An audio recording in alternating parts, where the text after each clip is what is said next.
सुप्रभात बच्चों, आप सब कैसे हैं। आशा करती हूँ आप सब स्वस्थ होंगे। हिंदी दिवस की आप सभी को बहुत बहुत शुभकामनाएं। बच्चों, आज हम शुरू करते हैं पाठ 2 कोपल के प्रश्नोत्तर और अभ्यास। पहला प्रश्न है, वर्ण किसे कहते हैं। पहला प्रश्न है, वर्ण किसे कहते हैं। उत्तर है, मानव मुख से निर्गत प्रत्येक स्वतंत्र ध्वनि का लिखित रूप वर्ण है। मानव मुख से निर्गत प्रत्येक स्वतंत्र ध्वनि का लिखित रूप वर्ण है। हिंदी में कुल कितने प्रकार के वर्ण हैं, लिखिए। इसी क्वेश्चन का नेक्स्ट क्वेश्चन है, हिंदी में कुल कितने प्रकार के वर्ण हैं, लिखिए। हिंदी माला में निम्न प्रकार के वर्ण हैं। पहला है स्वर अ, आ, ई, उ, रे, ए, ओ। 11 तो स्वर हैं। 33 व्यंजन हैं। अयोगवाह है 3, अ के ऊपर बिंदु, अ के ऊपर चंद्र बिंदु, अ के बाद विसर्ग। अयोगवाह है 3। 4 आगत वर्ण हैं, क, ख, ग, ज, फ, जो फारसी ध्वनियों में और अंग्रेजी ध्वनियों में इस्तेमाल किए जाते हैं। 5 संयुक्त व्यंजन है, क्ष, त्र, ज्ञ, क्ष, क्ष, त्र, ज्ञ, श्र। ओके। वर्णमाला किसे कहते हैं। वर्णमाला में कितने वर्ण मान्य हैं। वर्णमाला किसे कहते हैं। वर्णमाला में कितने वर्ण मान्य हैं। किसी भी भाषा के, उत्तर सुनिए बच्चों, किसी भी भाषा के वर्णों का व्यवस्थित क्रमबद्ध समूह वर्णमाला कहलाता है।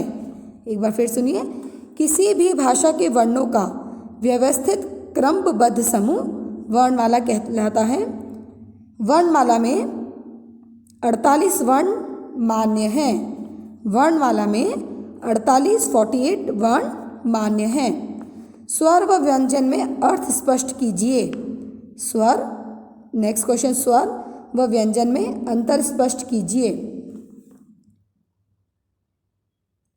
वे वर्ण जिनके उच्चारण में वायु बिना किसी रुकावट के बाहर निकलती है उन्हें स्वर कहते हैं।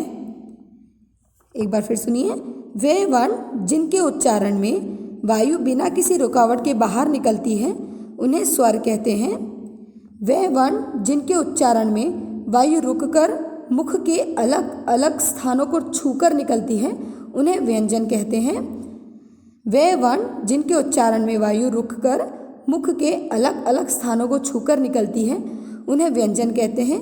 इनकी संख्या 33 है और स्वरों की संख्या 11 है। स्वर का उच्चारण स्वतंत्र होता है जबकि व्यंजन का उच्चारण अ स्वर के साथ होता है। अ के अभाव में व्यंजन के नीचे हलंत लग जाता है। इसके अतिरिक्त स्वरों की मात्राएं लगती हैं जबकि व्यंजनों पर मात्राएं, इसके अतिरिक्त स्वरों की मात्राएं लगती है जबकि व्यंजनों पर मात्राएं लगती है। ओके स्टूडेंट्स, अयोगवाह कितने हैं, लिखिए तथा उनकी मात्राएं भी बताइए। अयोगवाह 3 है। अनुस्वार, अनुनासिक, विसर्ग, अ के ऊपर बिंदु, अम, अ के ऊपर चंद्र बिंदु, अ के बाद विसर्ग। ये 3 मात्राएं अयोगवाह में लगती हैं। आगत ध्वनि से आप क्या समझते हैं। आगत ध्वनि से आप क्या समझते हैं। आगत ध्वनियाँ क्या होती हैं, उनसे आप क्या समझते हैं। आगत ध्वनियाँ वे ध्वनियाँ होती हैं जो क, ख, ग के नीचे, इन सब ग, ज, फ, इन सब के नीचे बिंदु लगता है।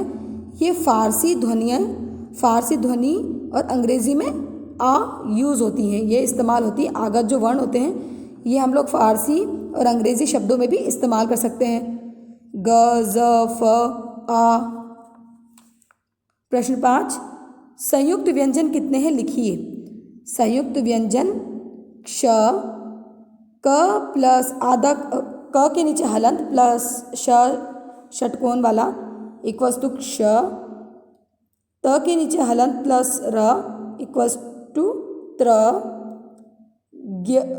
ज के नीचे हलंत और न इक्वल्स टू ज्ञ, श के नीचे शलजम वाले श के नीचे हलंत और प्लस र इक्वल्स टू श्र। कुल मिला के संयुक्त व्यंजन 4 हैं, क्ष, त्र, ज्ञ, श्र। ओके स्टूडेंट्स, ये हमारे प्रश्न उत्तर कंप्लीट हो गए हैं। प्रश्न उत्तर आपको स्वयं करने हैं, आपको खुद से ढूंढकर प्रश्न उत्तर स्वयं करने हैं। निम्न शब्दों को शुद्ध करके लिखिए।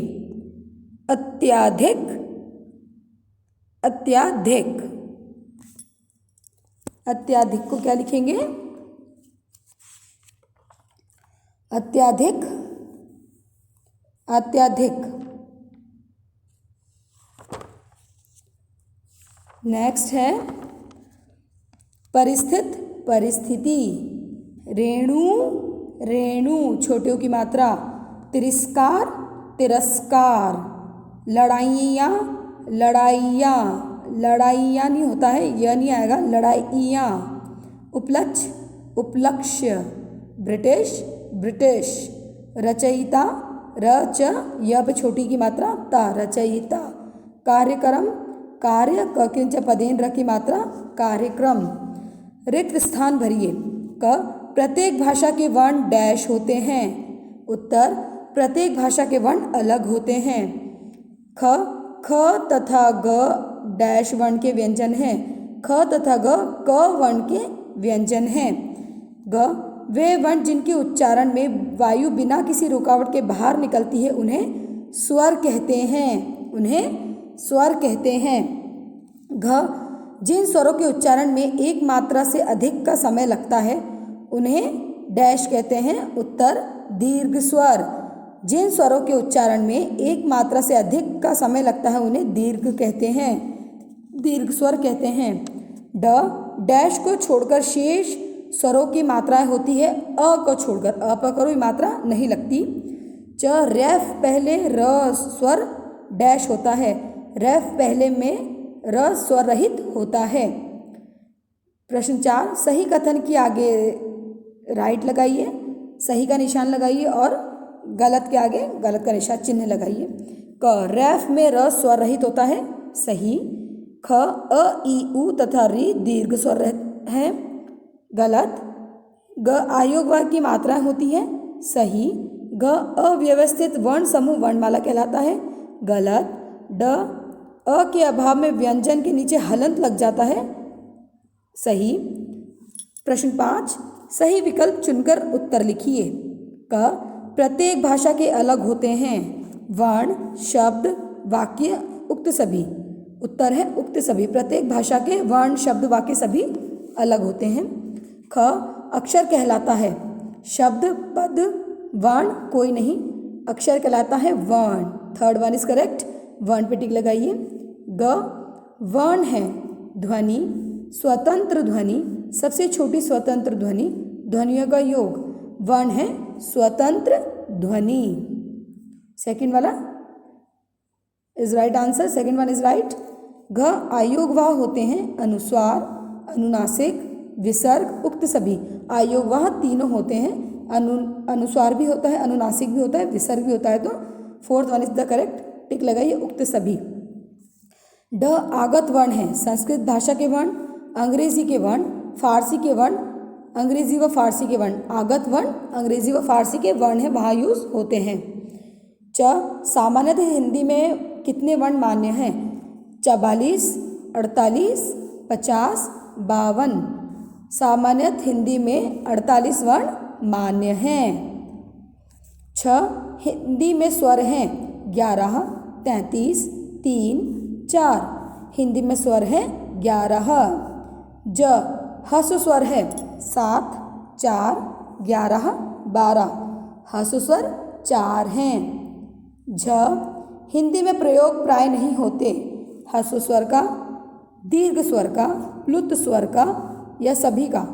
हिंदी में प्रयोग प्राय नहीं होता प्लुत स्वर।